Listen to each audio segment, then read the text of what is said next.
Hello and welcome to agri Guru coaching Jagdalpur. Myself Amit Kumar Pradhan और हम आपके लिए लेकर आए हैं एक नया वीडियो। आज के वीडियो में हम डिस्कशन करेंगे सिलेबस के बारे में। कौन सी एग्जाम के सिलेबस? तो आपका आईसीआर जिसे AIEEE UG कहा जाता है और CGPAT एग्जामिनेशंस के बारे में। देखिए, एक चीज हमेशा याद रखिएगा कि किसी भी एग्जाम को देने से पहले यह जरूरी होता है कि आपको उस एग्जाम के बारे में पता हो कि आपको क्या पढ़ना है, आपको कितना पढ़ना है, आपको तैयारी कैसे करनी है, एग्जाम्स में क्वेश्चन कैसे आते हैं, सिलेबस क्या रहता है। तो ये सबसे इंपॉर्टेंट चीज होती है किसी भी एग्जाम के प्रिपरेशन को शुरू करने में। अब मैं आपको जैसे बताऊं CGPAT और ICAR के एग्जामिनेशन में क्या डिफरेंस होगा, ये मैं आपको बताऊंगा। दोनों के सिलेबस में क्या क्या कोर्स आपको पढ़ने हैं, कितने मार्क्स के क्वेश्चन आते हैं, कितने आपके कट ऑफ जाते हैं, ये सारी चीजों के बारे में आज डिस्कशन करेंगे। तो अगर मैं बेसिकली बताऊं, जो ICAR का एग्जाम होता है जिसे AIEEE UG भी कहा जाता है, all India entrance examination for agriculture, ठीक है, या एडमिशन ये कहा जाता है। एक्चुअल में एडमिशन कहा जाता है, बट कुछ लोग इसको एग्रीकल्चर भी कहते हैं। अब मैं आपको बता दूं, इसमें 3 स्ट्रीम्स होते हैं। एक आपका मैथमेटिक्स के लिए होता है, एक आपका बायोलॉजी के लिए होता है और एक आपका एग्रीकल्चर के लिए होता है। तो हमें बात किसकी करनी है? एग्रीकल्चर की। एग्रीकल्चर के बारे में हम डिस्कशन करेंगे। तो एग्रीकल्चर में भी ना पहले आपका फिजिक्स, केमिस्ट्री और एग्रीकल्चर आता था। मतलब आपके एग्जाम में फिजिक्स, केमिस्ट्री और एग्रीकल्चर थे। पर अभी 2 सालों से या पिछले साल से क्या किया गया, स्टूडेंट्स के लिए थोड़ा रिलायबिलिटी, थोड़ा आसान बनाने के लिए अब फिजिक्स के जगह जोड़ दिया गया बायोलॉजी। मतलब एग्रीकल्चर, केमिस्ट्री, बायोलॉजी। क्योंकि फिजिक्स को लेके थोड़ा सा दिक्कत होता है एग्रीकल्चर में, तो इसलिए हमने क्या जोड़ दिया, बायोलॉजी। अब ये हमारे लिए आसान हो गया है। अब बात आती है कि ये भी, अब मैं पूरे को हटा देता हूं, अब मैं सिर्फ ACB की बात करूंगा। तो एग्रीकल्चर, केमिस्ट्री और बायोलॉजी, इसमें से आते हैं आपके टोटल 150 क्वेश्चन। कितने आते हैं? 150 क्वेश्चन। मतलब 50 क्वेश्चन एग्रीकल्चर के लिए, 50 क्वेश्चन केमिस्ट्री के लिए और 50 क्वेश्चन बायोलॉजी के लिए। एंड जो टोटल नंबर रहता है, जो मार्क्स रहता है एग्जाम का, वो रहता है 600। मतलब हर क्वेश्चन का कितना मार्क हुआ? 4 मार्क्स। एंड माइनस मार्किंग भी रहती है इसमें माइनस मार्क भी रहता है, याद रखेंगे। माइनस मार्क रहता है -1। मतलब अगर आपने सही जवाब दिया तो आपको मिलेगा 4 नंबर और अगर आपने गलत जवाब दिया तो आपको मिलेगा -1 नंबर। ये 600 मार्क्स के आपके एग्जाम होते हैं, जिसमें 50 एग्रीकल्चर, 50 केमिस्ट्री, 50 बायोलॉजी। अब मैं अगर कट ऑफ की बात करूं, ठीक है, एक जनरल सेंस में, तो यह माना जाता है कि जनरल का जो कट ऑफ रहता है वो रहता है 50%। तो 600 का 50% कितना होगा? 300 नंबर। तो 300 नंबर जो रहता है वो जनरल का कट ऑफ रहता है। एक चीज याद रखेंगे, ये कट ऑफ है, सिलेक्शन के लिए नंबर नहीं है। मतलब इतना नंबर आपको लाना ही है, उसके बाद आप क्वालिफाई करेंगे एंड क्वालिफाई के बाद आपको रैंक मिलेगा एंड उस रैंक से फिर आपको जो भी कॉलेजेस है रैंक वाइज वो मिलते जाएगा। एक शायद पिछले बार BHU के लिए क्वालिफिकेशन मार्क्स जो था जनरल के लिए, वो लगभग 480 से शायद 496 के आसपास था। मतलब 600 में से इतने नंबर लाने के बाद आपको क्या मिलेगा? BHU मिलेगा। ऐसे अलग अलग एग्जामिनेशंस, बहुत सारे एग्रीकल्चर यूनिवर्सिटीज हैं, सबके कट ऑफ अलग अलग जाते हैं। बट जनरली हम ये मानते हैं कि 300 नंबर जो रहता है उसके बाद आप क्वालिफाई कर लेते हैं। ST SC OBC के लिए यही 40% हो जाता है। क्या हो जाता है? 40%। मतलब इस 600 का 40% जो रहेगा 240 नंबर के आसपास, उतने नंबर में आपका कट ऑफ या क्वालिफाई आप हो जाएंगे। ये तो रही एग्जाम की बात कि एग्जाम में कितने क्वेश्चंस आते हैं, कितने मार्क्स के आते हैं, क्या आपका कट ऑफ हो सकता है। अब बात करते हैं इसके सिलेबस के बारे में। तो देखिए, जैसे कि मैंने कहा, आपका अभी आपको एक अच्छा रिलायबल मिला है कि अब आपके सिलेबस में बायोलॉजी जुड़ गया है, ठीक है। पहले फिजिक्स था तो ये थोड़ा सा दिक्कत होता था। तो चलिए सिलेबस के बारे में डिस्कशन करते हैं कि आपको क्या क्या चीजें पढ़नी रहती हैं। तो मैं आपको बता दूं कि केमिस्ट्री में, ठीक है, सबसे पहले केमिस्ट्री की बात करते हैं। केमिस्ट्री में सबसे पहले जो कुछ टॉपिक्स रहते हैं, अब देखिए हम पूरे सिलेबस को एक एक पॉइंट को तो नहीं बता सकते क्योंकि बहुत बड़ा सिलेबस है, तो हम आपको बेसिकली बता देंगे कि क्या आपके की पॉइंट्स हैं या कहां से आपको सिलेबस समझ आ जाएगा। जैसे कि मैं बोलूं सेल, अब मैंने आपको सेल बोल दिया तो आपको समझ आ गया सेल की थ्योरी पढ़नी है, सेल में क्या क्या आते हैं, कितने टाइप के सेल्स रहते हैं, यूकैरियोटिक सेल पे, प्रोकैरियोटिक से पूरा कहानी। तो मुझे पूरा कहानी नहीं बताना पड़ा, क्या बताना पड़ा आपको? सिर्फ सेल। तो वैसे हम डिस्कशन करेंगे। तो केमिस्ट्री में जो आपको बेसिकली पढ़ना है, सबसे पहला आता होता है introduction and history of chemistry, की केमिस्ट्री का शुरुआत कहां से हुआ, उसका इतिहास क्या है। उसके बाद आपको पढ़ना है एटॉमिक थ्योरीज, जैसे डाल्टन के एटॉमिक थ्योरीज हो गए या बाकी सबके एटॉमिक थ्योरीज हो गए। उसके बाद आपको पढ़ना है मॉलिक्यूलर थ्योरीज, तो ये आपके एटॉमिक और मॉलिक्यूलर थ्योरी तो आपको पढ़ना है। इसके बाद आपको पढ़ना है सॉलिड स्टेट्स, ठीक है, केमिस्ट्री में जो होता है सॉलिड स्टेट्स, जैसे कि इसमें आपको पढ़ना है classification of solid based on different bind forces, ठीक है। फिर आपको डायमेंशनल लेटिक्स पढ़ना है, फिर आपको यूनिट सेल्स के बारे में पढ़ने हैं। तो ये आपके सीधा सीधा क्या है, सॉलिड स्टेट्स। इसके बाद आपको पढ़ना है सॉल्यूशंस, कि सॉल्यूशंस बनते कैसे हैं, कौन कौन से टाइप के सॉल्यूशंस होते हैं। फॉर एन एग्जांपल आपको बताऊं, टाइप्स ऑफ सॉल्यूशन आपको पढ़ना है, बॉइलिंग पॉइंट पढ़ना है, फ्रीजिंग पॉइंट पढ़ना है, वेपर प्रेशर पढ़ना है इसमें। फिर आपका डिटर्मिनेशन ऑफ मॉलिक्यूलर मास पढ़ना है इस वाले पोर्शन में। फिर आपका स्ट्रक्चर ऑफ एटम्स, की जो एटम्स होते हैं आपके, उनकी संरचना कैसे रहती है। उसके बाद उसमें आपको पढ़ना है कि रदरफोर्ड का जो मॉडल था, या जो थॉमसन का मॉडल था, या जो बोर का परमाणु मॉडल था, ये बहुत इंपॉर्टेंट होते हैं, इनके बारे में आपको पढ़ना है। फिर आपको पढ़ना है classification of elements and periodicity in property, मतलब सीधा सीधा पीरियोडिक टेबल के बारे में आपको पढ़ना है, एस ब्लॉक के बारे में, पी ब्लॉक के बारे में, डी ब्लॉक के बारे में, एफ ब्लॉक के बारे में, कि इनका नेचर क्या रहता है, ये मेटालिक रहते हैं कि नॉन मेटालिक रहते हैं कि गैसियस रहते हैं, इनके रिएक्शंस क्या होते हैं, इनकी स्ट्रक्चर क्या होती है, इन सारी चीजों के बारे में आपको इसमें पढ़ना है। फिर आपका है स्टेट ऑफ मैटर्स, मतलब गैस और लिक्विड, जैसे कि मैंने आपको बताया था। उसके बाद chemical bondings and molecular structure, ये भी मैंने आपको बता दिया। इसके बाद जो एक इंपॉर्टेंट टॉपिक है थर्मोडायनामिक्स, ठीक है, कहां है, थर्मोडायनामिक्स। इसमें आपको कॉन्सेप्ट्स पढ़ना है, हेंस लॉस पढ़ने हैं, हीट कैपेसिटी पढ़ना है, ठीक है, बॉन्ड डिसोल्यूशंस पढ़ना है। तो ये आपके किस में आएंगे, थर्मोडायनामिक्स में। फिर आपके आएंगे इक्विलिब्रियम, इसमें आपको dynamic nature of equilibrium, law of mass actions, ठीक है, डिग्री ऑफ आइसोनाइजेशन, इन सारी चीजों के बारे में आपको डिस्कशन करना है। तो ये आपका एक तरीके से अच्छा, दो और बच गए हैं, organic chemistry, hydrocarbons and electricity chemistry. तो ये कुछ है केमिस्ट्री के कुछ बेसिक से पॉइंट्स जो आपको पढ़ना है, मतलब एक तरीके से हम बोल सकते हैं for an example organic chemistry, inorganic chemistry. Inorganics में आपको सारी जो पीरियोडिक टेबल हैं, या जो एटम्स हैं, या जो मॉलिक्यूल्स हैं, उनके बारे में पढ़ना है। फिर आपको ऑर्गेनिक केमिस्ट्री में पढ़ना ऑर्गन्स रिलेटेड टू केमिस्ट्री में। फिर आपको थर्मोडायनामिक्स पढ़ना है। फिर आपको केमिस्ट्री के एप्लीकेशंस पढ़ने, कि नॉर्मल लाइफ या डेली लाइफ में केमिस्ट्री के क्या यूज रहते हैं। तो ये आपका केमिस्ट्री का सिलेबस हो गया। चलिए फिर बात करते हैं बायोलॉजी के सिलेबस में। तो बायोलॉजी का सिलेबस सभी को पता होगा। देखिए बायोलॉजी के सिलेबस में सीधा सीधा दो हिस्सों में सिलेबस डिवाइड होता है, जूलॉजी एंड बॉटनी। जूलॉजी में आपको एनिमल्स के बारे में पढ़ना है, ह्यूमंस के बारे में पढ़ना है। बॉटनी में आपको मतलब प्लांट्स के बारे में पढ़ना है, कि प्लांट्स की क्या कैरेक्टरिस्टिक्स है, प्लांट के क्या रूट सिस्टम रहते हैं, क्या स्टेम सिस्टम रहता है।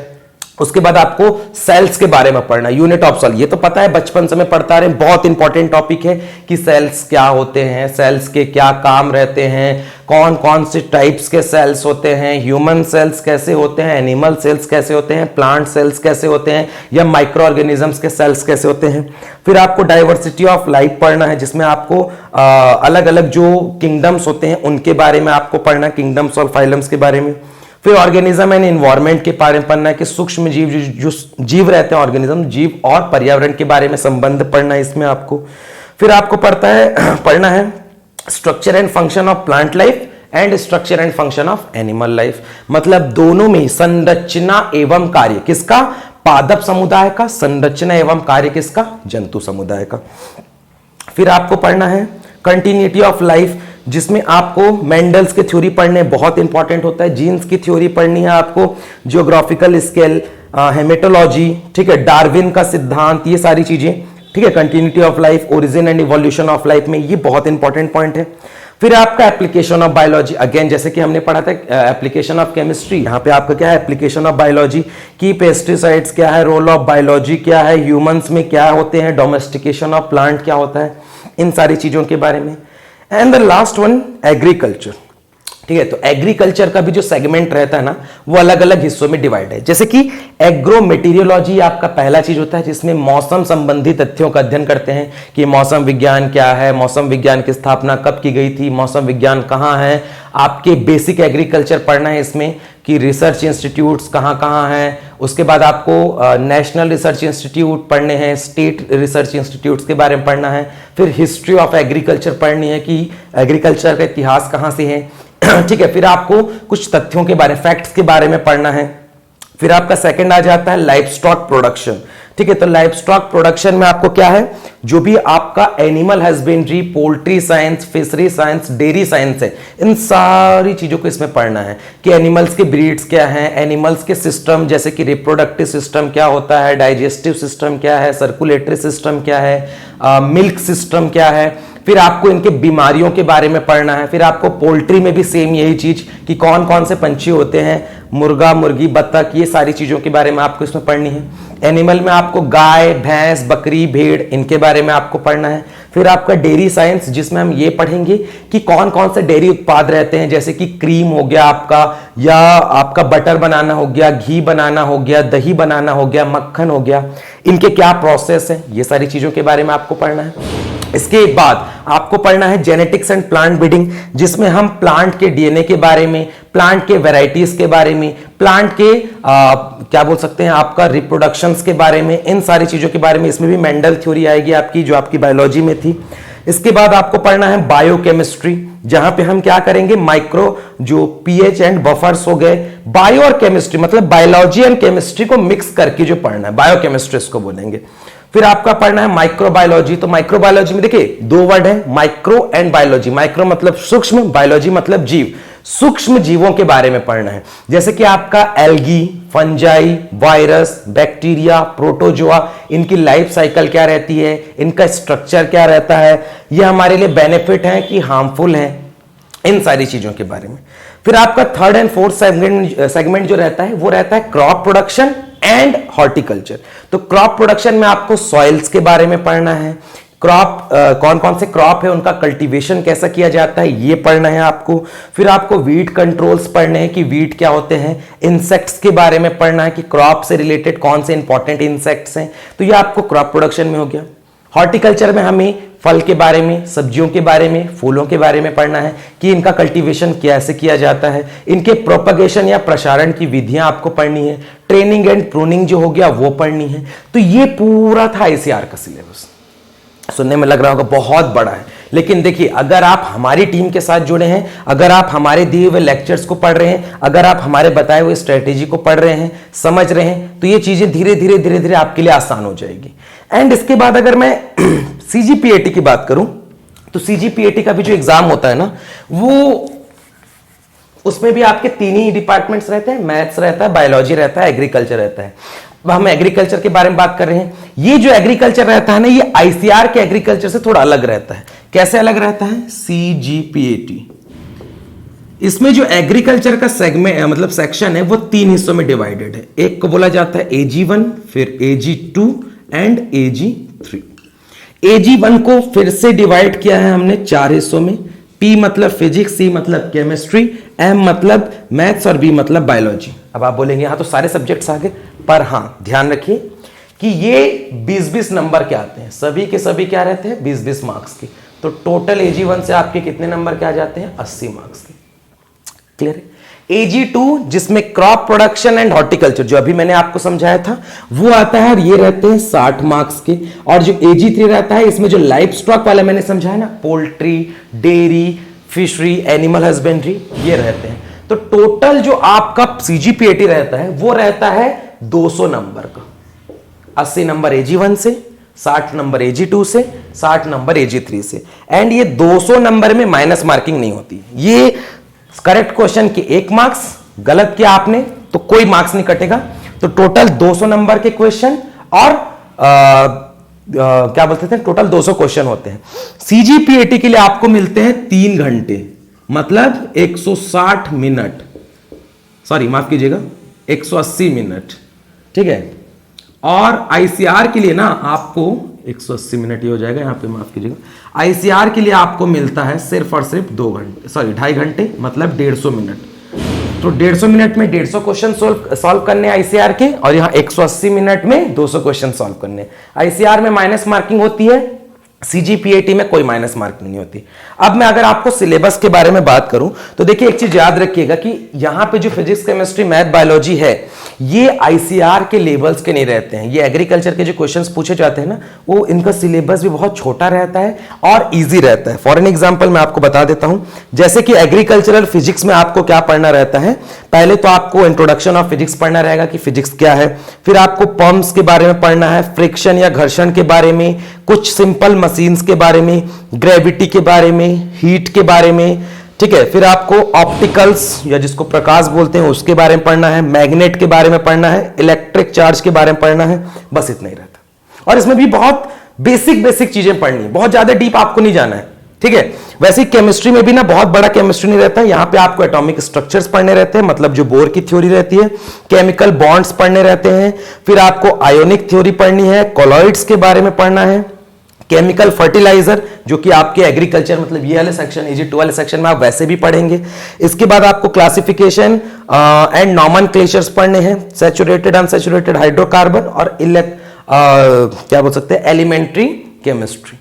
ये भी आपको लग रहा है कि बहुत सारा है, नहीं है बहुत सारा, बहुत बेसिक्स पढ़ना है आपको, ठीक है। बहुत ज्यादा डीप नीट या जेई के लेवल का नहीं पढ़ना है आपको, लेवल थोड़ी सी ज्यादा रहेगी पर इतनी ज्यादा नहीं कि आपको वहां तक जाना, तो ज्यादा टेंशन नहीं लेना है। फिर आपका मैथमेटिक्स, तो मैथमेटिक्स का पोर्शन तो बहुत छोटा है, जिसमें आपको अरिथमेटिक प्रोग्रेशन पढ़ना है, जियोमेट्रिक प्रोग्रेशन पढ़ना है, लॉग्स पढ़ने हैं, ट्रिग्नोमेट्री पढ़ना है, स्टैटिस्टिक्स, बात खत्म, सिर्फ इतना।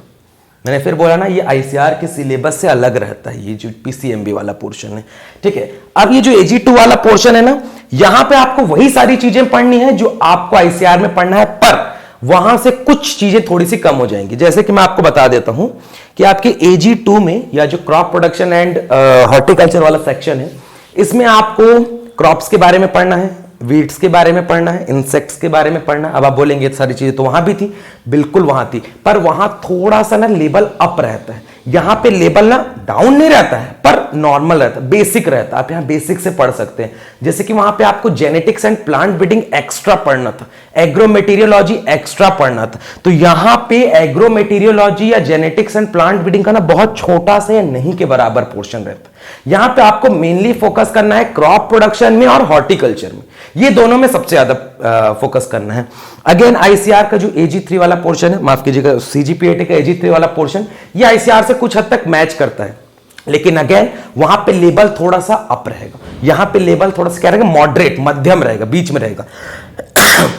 लेकिन एक चीज मैं आपको बता दूं कि अब ये मत सोचिएगा कि सीजीपीएटी का एग्जाम आईसीआर से इजी होता है, नहीं होता है। इसका सबसे बड़ा रीजन है, आप देखिए आईसीआर में 150 क्वेश्चन के लिए 150 मिनट मिल रहे थे, यहां पे 200 क्वेश्चन के लिए सिर्फ 180 मिनट मिल रहे। एंड क्योंकि वहां पे आपके सब्जेक्ट फिक्स थे, एग्रीकल्चर, केमिस्ट्री, बायोलॉजी, सिर्फ आपको उतना पढ़ना था। यहां पे आपको physics, chemistry, math, biology, agriculture मतलब AG2 जिसमें क्रॉप प्रोडक्शन हॉर्टिकल्चर है, AG3 जिसमें पोल्ट्री डेयरी है, सिलेबस ना थोड़ा सा ब्रॉड हो जाता। तो चाहे आईसीआर का एग्जाम हो, चाहे सीजीपीएटी का एग्जाम हो, आपको डरना नहीं, चीजें होंगी, आसानी से होंगी, कोई दिक्कत नहीं है। आप हमारे साथ जुड़े रहिए, हमारे गाइडेंस को फॉलो कीजिए, हमारी एक्सपर्ट फैकल्टी है, हमारे पास एक्सपर्टीज बैठे हैं जो इन एग्जामों को निकाल के बैठे हैं या एक एग्जामों की तैयारी पहले से कर चुके हैं, तो उन्हें पता है कि कैसे क्वेश्चंस आते हैं, क्या क्वेश्चंस पूछे जाएंगे और आपको सॉल्व कैसे करना है। तो विदाउट हेजिटेशन, बिल्कुल घबराने की जरूरत नहीं है। ये सिर्फ हमारा सिलेबस डिस्कशन था, इसमें हम बता रहे थे कि आपको क्या पढ़ाएंगे और आपको क्या पढ़ना है, ठीक है। इसके बाद जब हमारी क्लासेस स्टार्ट होंगी तो वहां पे हम इन सिलेबस के अकॉर्डिंग आपको पढ़ाने स्टार्ट कर देंगे। और अगर ये सिलेबस आपको चाहिए या आपको ये सिलेबस नहीं मिल रहा है कहीं पे, तो हमारी जो एग्री गुरु कोचिंग की टीम है उनसे आप कांटेक्ट कीजिए, आपको सिलेबस बिल्कुल मिल जाएगा, ठीक है। तो आज की वीडियो आपके लिए इतनी ही थी and thank you so much. फिर हम आएंगे एक नए वीडियो के साथ।